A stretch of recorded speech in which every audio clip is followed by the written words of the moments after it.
Hello and welcome to a Times special presentation for Thirukkural with the Times, where we explore real-world lessons from the classic Tamil text Thirukkural with motivational speaker, author and diversity champion Bharathi Baskar as she explores the masterpiece. Despite the advancement humankind has made, a culture of misogyny and sexism persists, where it's okay to demean women as long as it's just a joke. We take you back several centuries to when a saint had to counter demeaning remarks when a Tamil actor joked about how he had hoped for a bedroom scene with his co-star, as he had done many rape scenes in the past. What's Thiruvalluvar's take on sexism? Let's find out. Recently, actor Trisha Krishnan was upset after a co-star made a derogatory comment about her. They both were part of Lokesh Kanakarad's recent release, Leo. The co-star remarked about missing the opportunity to share a bedroom scene with her, adding that he has done a lot of rape scenes. He extended his comment by naming a few other heroines with whom such acts were shot in the past.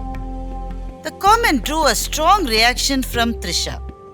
Now the co-star had clarified that he said it in jest, which means he said it just for fun. He has also requested people to move ahead with other important issues. I agree. But isn't this an important issue too? Why is it that a comment about a woman made for fun is always misogynistic? How do we look past their talents and individual merits and land upon their bodies most of the time? Why is the white culture of sexism thinly veiled as banter? Isn't it a fact that our way of talking outlines our personality, and our personality is defined by what we consider as fun? No, I'm not exaggerating a singular event. There have been many such in the past. Politicians, literary personalities, and media hosts have all been subjected to this chauvinism disguised as joke.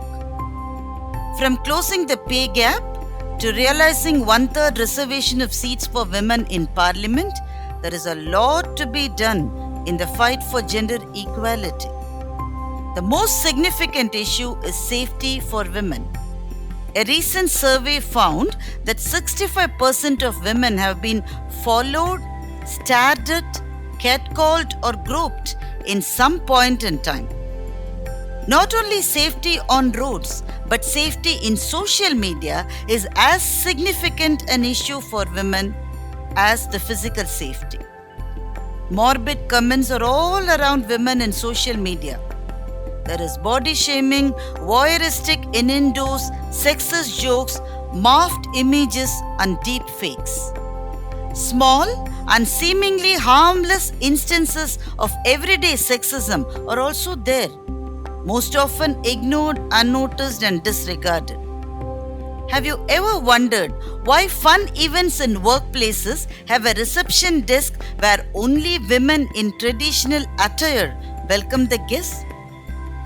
Sheryl Sandberg, COO of Facebook, calls out these hidden workplace biases as examples of double standards. An assertive woman is called pushy, while an assertive man is rewarded.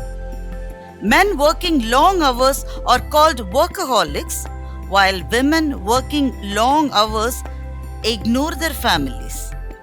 With all these, I'm still optimistic because I can see the changes are burgeoning. Pulling someone up for a sexist comment was unheard of even 5 years ago. But today, it's happening. It is the first step in creating a lasting change regarding how we think about equality. By the way, how did our ancestors deal with these? Does literature give any recipe for handling obnoxious comments? Silappadigaram has an interesting anecdote. Kaundi Adigal accompanied Kannagi and Kovalan in their travel to Madurai. Kaundi Adigal was a female ascetic. They traveled through a blistering path where they encountered a couple of miscreants. The miscreants asked Kaundi Adigal about the journey and who she was escorting.